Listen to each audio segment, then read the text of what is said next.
My life with Grayson, a 3-year epic of college sweethearts and shared dreams, felt like a destiny written in the stars. He was a man of big dreams, and I, Beatrice, was his partner in every one of them. We were building a future, and I believed in it with every fiber of my being. Then came the night he proposed.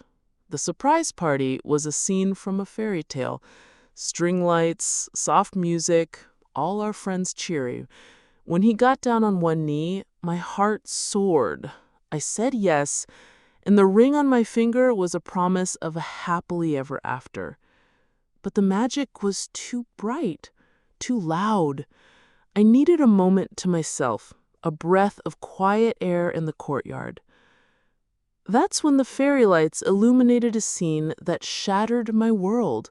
My younger sister, Chloe, and Grayson, my fiancé of only an hour, were locked in a desperate, hungry kiss. Her hands were tangled in his hair, his body pressed against hers. I froze, the world tilting, the ring on my finger burning cold. When Chloe's eyes met mine, a mix of guilt and cold defiance on her face, the reality of the betrayal hit me like a freight train. Grayson stammered my name, but I didn't stay to hear the lies. My heart pounded, my vision blurred with tears, and I ran, my heels a furious drumbeat on the pavement. I drove straight to a hotel. My phone buzzed relentlessly. Chloe's text was first. "I'm so sorry. I love him." Then Grayson's. "I proposed because I thought it would fix things, but I'm in love with Chloe. We're meant to be." Every word was a knife, confirming that I was just a placeholder, a temporary stand-in until they realized they wanted each other. The betrayal wasn't just theirs. It was the casual, cruel way they tried to justify it. After 5 days of hiding in that hotel, I had to face reality. My savings were dwindling, and my work as a graphic designer was calling. I drove back to my apartment, a knot in my stomach. What I found was my entire family, my parents, my aunt, and of course, Chloe and Grayson, all gathered in my living room, acting as if nothing had happened. My mother rushed to hug me, my father's face full of fake concern, while Grayson couldn't meet my eyes. Before I could process the ambush, Chloe stepped forward, her face a storm of feigned tears, and embraced me with her "I'm so sorry, Beatrice." Felt like a violation. I pulled away, my voice shaking. "I'm just here to get my stuff." That's when Grayson spoke, his voice unnervingly calm. "You don't have to leave, Beatrice. I'm moving out. I'm going to live with Chloe now." My rage boiled over. I stared at my family, who were all smiling as if this was some perfect romantic conclusion. My father added, "Don't be childish, Beatrice. You should be happy for your sister. You can't make this all about you." My aunt agreed, saying I was jealous and should be supportive. I couldn't believe it. My family, the people who were supposed to have my back, were siding with them. I had been erased, replaced. The betrayal was complete. "Get out," I screamed, my voice raw. "All of you, get out of my house." They tried to protest, but I stormed to my bedroom, threw my life into a bag, and walked out. They had chosen her happiness over mine, and I was done being their afterthought. I didn't know where I was going, but I knew I was never coming back. The door slammed shut, and I was in the wind, a ghost in my own car. I drove aimlessly for hours, the Austin streets blurring into a neon-soaked canvas of a life that no longer belonged to me.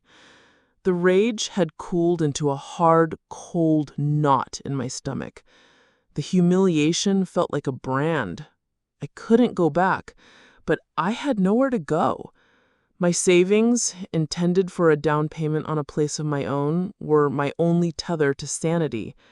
I found a new apartment in South Austin. My life became a brutal, beautiful grind. I poured myself into my work, my hands finding a new rhythm in the designs I created, the lines sharper, the colors bolder.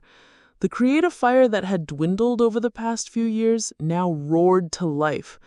I started landing bigger clients, even launching a side hustle designing merchandise for local bands. It wasn't just about money. It was about reclaiming a sense of self, one project at a time. The world of my family and Grayson became a distant, silent memory. I changed my number, blocked their social media, and built a fortress around my new life. My rock was Alma, a copywriter I met at a co-working space. She was a whirlwind of energy, dragging me to coffee shops and trivia nights, her friendship a constant, unwavering anchor. My cousin, who had always been more like a brother, was also a beacon. He called regularly, his outrage at my family's actions a comforting confirmation that I wasn't crazy. With their support, I began to see myself not as a victim, but as a survivor. Life went on, and the months bled into years. I heard whispers through the grapevine, from friends who had sided with me, who had also cut ties with Chloe and Grayson. Their wedding was a small, subdued affair, a shadow of the grand celebration they had taken from me. I heard about their struggles, their new venture, a trendy taco truck business. Part of me, a small vindictive part, hoped it would fail. My social media was public, a curated feed of my success, my travels, my new, vibrant life. I wanted them to see that I was not just surviving, but thriving. Then one quiet morning, my phone rang, a number I didn't recognize. My heart hammered against my ribs, a familiar, unwelcome rhythm. I almost didn't answer. Something, an unnameable pull, made me answer. It was my mother.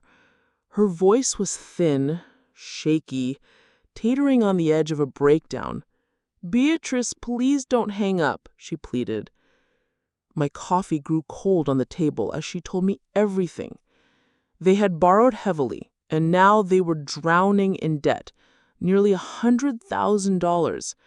My mother was begging me to help, to loan them the money to pay off the loan sharks.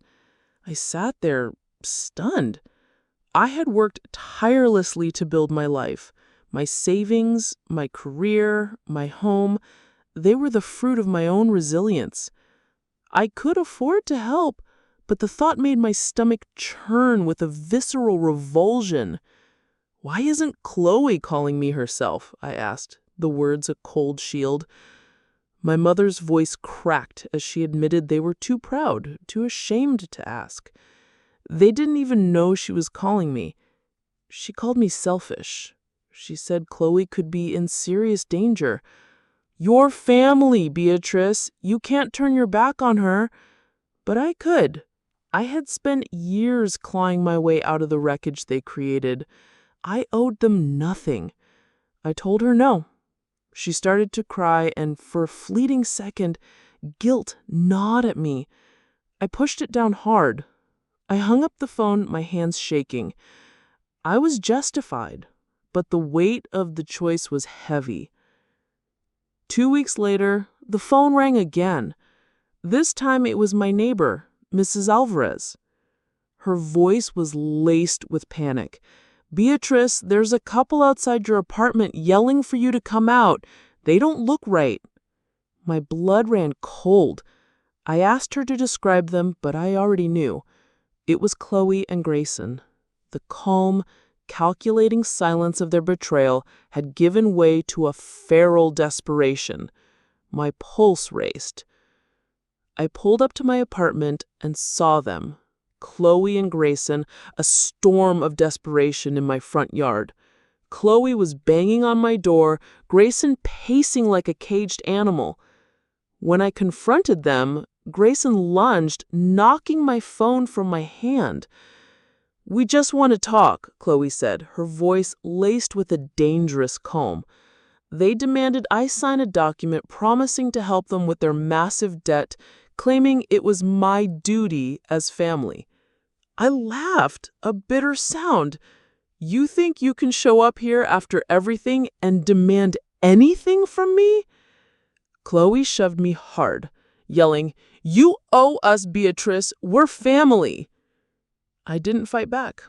Instead, I grabbed my cracked phone and sprinted to my car, peeling out of the driveway.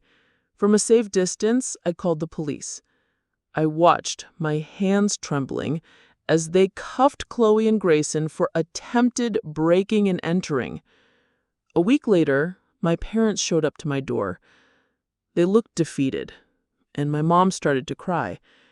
"We were wrong to take Chloe's side," she said. "We've cut them off. We should have done it years ago." They had finally seen the truth, how Chloe and Grayson had hurt me. A part of me wanted to forgive them, to let go of the years of pain. But the part that had rebuilt my life from the ground up couldn't let go of the hurt. They asked if I would at least unblock their numbers, just to stay in touch. I agreed. A small compromise. A crack in the wall I'd built to protect myself. Now, as I sit here, my life is my own. I faced the betrayal, stood my ground, and chose myself. It's no longer about revenge. It's about living a life that is truly mine, free from their chaos. The broken phone screen on my desk is a reminder of how far I've come, a testament to a life rebuilt, stronger and more whole than before.